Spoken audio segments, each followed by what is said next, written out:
বর্তমান সময়ে ফ্রিল্যান্সাররা ঘরে বসে পুরো বহির্বিশ্বের সঙ্গে কাজ করতে পারছেন। তবে এক্ষেত্রে সবচেয়ে গুরুত্বপূর্ণ ব্যাপার হচ্ছে দক্ষতা অর্জন করা, স্কিল ডেভেলপ করা।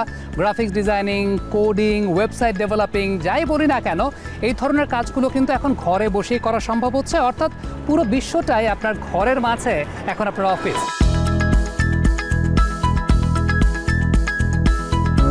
তো ফ্রিল্যান্সিং সেক্টর যদি বলি, এটা একটা সাগরের সমান। আপনি কিন্তু অনেক সেক্টর আছে যেগুলোতে কাজ করতে পারেন। আমি যেভাবে ওয়েব ডিজাইনে কাজ করি, আপনি গ্রাফিক্সে করতে পারেন, ডিজিটাল মার্কেটিংয়ে করতে পারেন।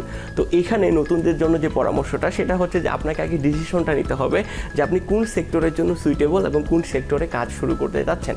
অনেকেই কিন্তু এখানে আমরা ভুল ডিসিশন নিয়ে বসে থাকি যে আমি হয়তো বা গ্রাফিক্স ডিজাইনের জন্য সুইটেবল, তো আমি কিন্তু ওয়েবে চলে আসি, বা আমি ওয়েবের জন্য সুইটেবল, আমি গ্রাফিক্সে চলে যাই বা ডিজিটাল মার্কেটিংয়ে চলে যাই। তো এইখানে একটা টাইম কিল হয়ে যায়। তো প্রথমে আমার মতে আগে আপনাকে রিসার্চ করা দরকার, যেটা আপনি ইউটিউব বা গুগল থেকে করতে পারবেন। তো প্রপার রিসার্চ করে দেন এখানে আসা দরকার। তারপরে যেটা মাইন্ডসেট, আপনাকে প্রপার একটা মাইন্ডসেট নিয়ে রাখতে হবে যে দিস ইজ দ্য সেক্টর যেটাতে আপনি গ্রো করবেন এবং ইন ফিউচারে এটাতে আপনি অনেক ভালো কাজ করবেন।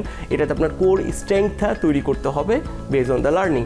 তো তখন কিন্তু আপনার একটা মোটিভেশন, একটা মেন্টালিটি সেট হয়ে যাবে যে আপনাকে এই সেক্টরের একটা বিগেস্ট প্লেয়ার হতে হবে বা এমন কিছু করতে হবে যেটা আপনাকে এক জায়গায় বড় পর্যায়ে নিয়ে যাবে বা সাস্টেনেবিলিটিটা গ্রো করে দেবে।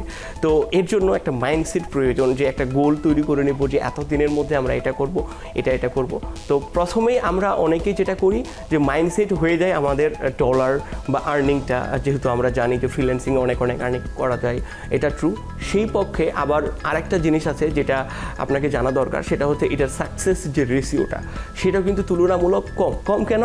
কারণ এখানে আপনাকে জানতে হবে, তারপরে না ফ্রিল্যান্সিং। আপনার কাছে স্কিলই নাই, তাহলে আপনি ফ্রিল্যান্সিং করবেন কেমনে? তারপরে আপনি কোন রিসোর্সগুলো নিয়ে কাজ শিখতেছেন এবং করতেছেন, এটা আপনাকে ডিসিশন নিতে হবে। গাইডলাইনটা আপনাকে ফলো করা দরকার যে কোনটার পরে কোনটা করতেছেন, লেটেস্ট সময়ে কি চলতেছে সেটা নিয়ে অবগত থাকা রেগুলার, কারণ ওইভাবে আপনাকে শেখা দরকার। আরেকটা অনেকটা ভুল করে বসি আমরা, যে আমি এখন ওয়ার্ডপ্রেস শিখতেছি। তো আমাদের বড় কোয়েশ্চেন কি আসে যে সামনে 10 বছর পরে ওয়ার্ডপ্রেস কেমন পারফরমেন্স করবে, 5 বছর পরে ওয়ার্ডপ্রেস কেমন পারফরমেন্স করবে। এই কোয়েশ্চেনটা কিন্তু এখন আসার প্রয়োজন নেই, কারণ 5 বছর পরের কোয়েশ্চেন কিন্তু এটা। 5 বছর পরে টেকনোলজি কোন জায়গাতে যাবে আপনি কিন্তু জানেন না, আমি কিন্তু বলতে পারবো না। সো আই থিঙ্ক এই সকল বিষয়গুলোতে যদি আমরা ফোকাস করতে পারি, তো প্রতিটা বিগিনার যারা ফ্রিল্যান্সিং কিছু করতে চান অনেক ভালো করতে পারবেন। তবে যেটা মোটিভেশন, ধৈর্য, সাস্টেনেবিলিটি, স্কিল, এই সকল বিষয়গুলো খুব প্রয়োজন।